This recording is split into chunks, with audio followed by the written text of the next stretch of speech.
Hi, everyone, and welcome to Scooping for Scandal. Please make sure to subscribe and put on your notification bell so you can be notified because I have some amazing content coming.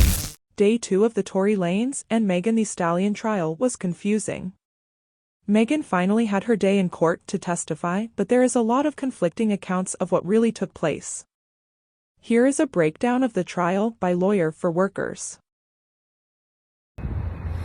So, this didn't occur to me yesterday during my coverage of the Tory Lanez trial. We're getting ready to go in here to day 2. But before I go in, let me tell you this point that sort of crystallized for me when I was on the No Jumper show talking about this case last night.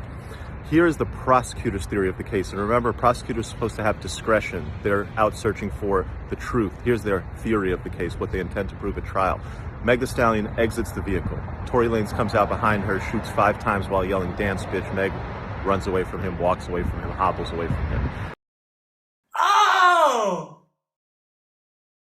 She's now 20, 30 feet away from him inside a driveway of a residential home. She's not yelling, "Help, somebody call the police," nothing like that. They don't say that, but this is their account of the story. Okay, so let's just go back to just their facts. So she's there at the end, at the driveway. Kelsey comes out behind her. Kelsey goes to console her.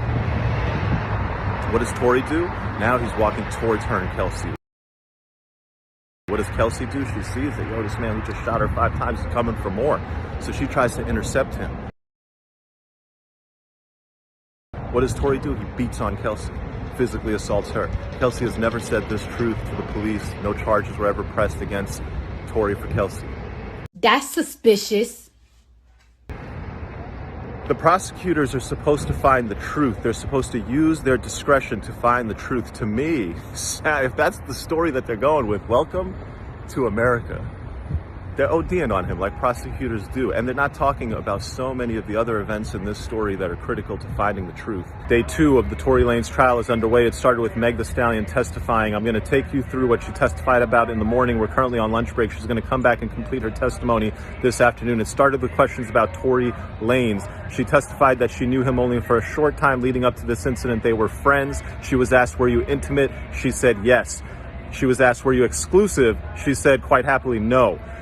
Then they asked her about her relationship with Kelsey. She said that she's known Kelsey since freshman year of college. "How do you know her? How would you describe the relationship?" I found her answer very interesting. She said, I quote, "We did everything together." They asked her, "Hey, how do you feel about being here today?" She was struggling through the testimony. I was a little surprised at her answer. She said, "I don't feel good. I can't believe I have to come do this." Not really sounding like a victim to me. She's a strong black woman. That's the image that the jury, I think, would have gotten of her. And I expected her to say something more like, "I'm here for justice. I'm here to tell my truth. That man shot me." They asked her about when they left the party and when Tory got there. So she explained that initially she had gotten there with a larger group of people. Then later she asked Tory to come. By the time Tory got there, it was a lot fewer people. And then towards the end of the night, they asked her who was left. And she said it was basically just me, Tory, and Kelsey. And then we got in the pool. Then she said that when they were in the pool, her wig started getting loose. It was coming off. She felt uncomfortable, so she wanted to leave. She told Kelsey. Her and Kelsey went to the driver and said, "Hey, we want to leave." And this brings up the first point of contention where, according to Meg, the driver said, "I won't leave without Tory." Now, obviously, Tory's team says Meg said she won't leave without Tory. And then the person actually the defense attorney asked, "Well, why didn't Tory want to leave?" And everybody was waiting for the answer to that question because that's the whole Kylie Jenner angle. Unfortunately, the defense objected. The judge said sustained. She didn't answer the question, why didn't Tory leave? The whole situation in the car. She testified that, "Hey, look, we all got in the car. I got out, an argument started to break out. Basically, Tory started the argument." I was shocked when she dropped and admitted that this argument started with Tory saying to Meg, "Hey, why are you snaking your friend like this?" And basically revealing that he had hooked up with both of them, that they had been cheated on by him.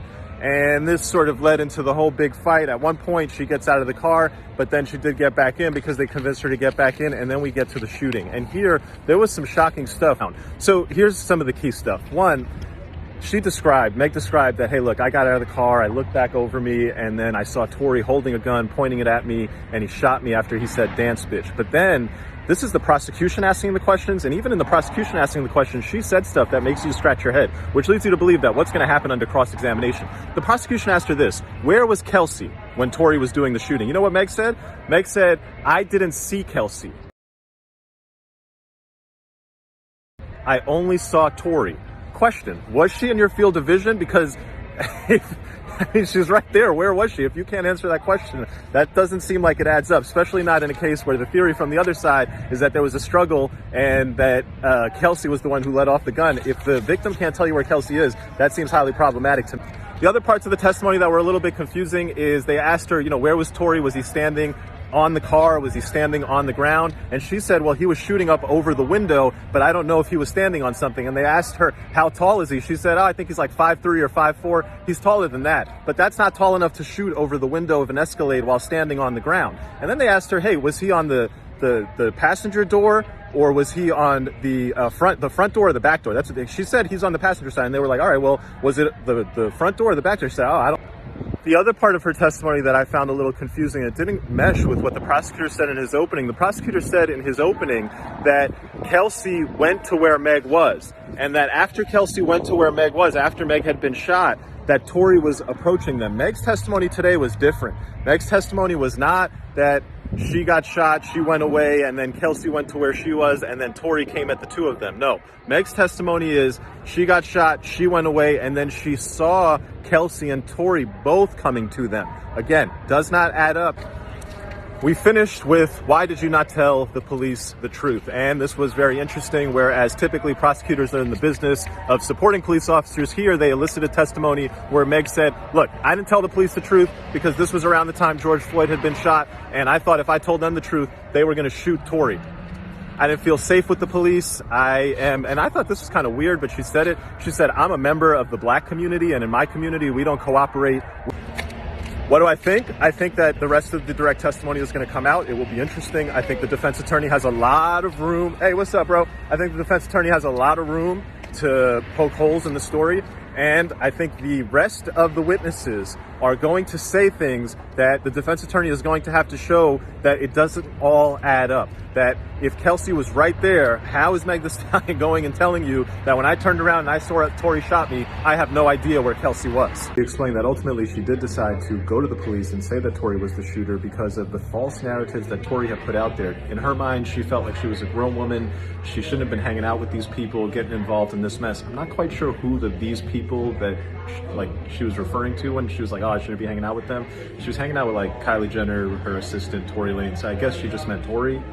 I thought that statement was very indicative about how Meg feels about this whole situation, which is basically that she did nothing wrong, she had nothing to do with this mess, and she just wants to be completely removed from the whole situation. She denied that Kylie Jenner told her to leave. She denied that the security guard, and Kelsey had at one point left and then came back because she said, I want to go back to get Tory. She said that it was the security guard who wouldn't leave without Tory, and that's why she was there. But at the same time, she also admitted that she didn't want to leave without Tory. So again, there was a lot of this. She just didn't want to say anything that made her image look bad, and I don't know why. She denied that there was any sort of relationship between Kelsey and Tory. There you go, this bitch, I'm telling you, trifling. Which could have led to her being accused of going behind Kelsey's back. And like in the car, she admits that in the car, Kelsey accused her of going behind her back. So I don't know how she's denying that there's no relationship between. The defense attorney asked her, hey, what did Kelsey mean when Kelsey said that this isn't the first time you've gone behind my back? And Meg said, oh, I don't know. Then we get to the shooting sequence, and I think the defense attorney did a really good job here focusing on the fact that, hey, did Meg Thee Stallion actually see who was shooting the gun? I don't think there's any doubt that 5 shots rang out. The question is, who pulled the trigger? Was somebody pointing at her, and who? The defense attorney established this, that Meg is in the front seat, front passenger, that Kelsey is directly behind Meg, and that Tory is in the rear passenger seat. He got Meg to testify this.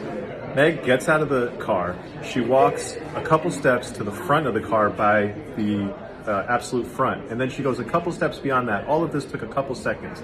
Within that time, apparently, Tory Lanez has made it from the rear passenger seat to now being on the passenger side. And from the passenger side, he pulls out a gun.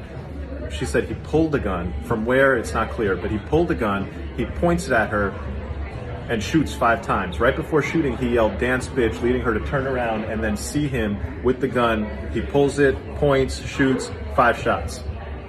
Where's Kelsey in all this? She has no idea. What does she then do? She then crawls away.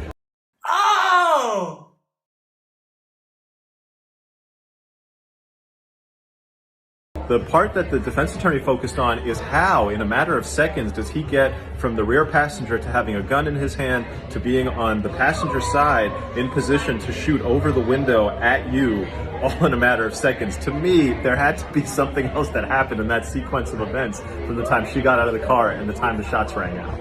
And then she completely denied that there was any sort of altercation between her and Kelsey. As to whether there was an altercation between Kelsey and Tory, and there has to be some altercation because there's a fingernail on the ground and there's jewelry on the ground. And so and Kelsey has blood on her, Kelsey has her swimsuit strap ripped off. So how did that all happen?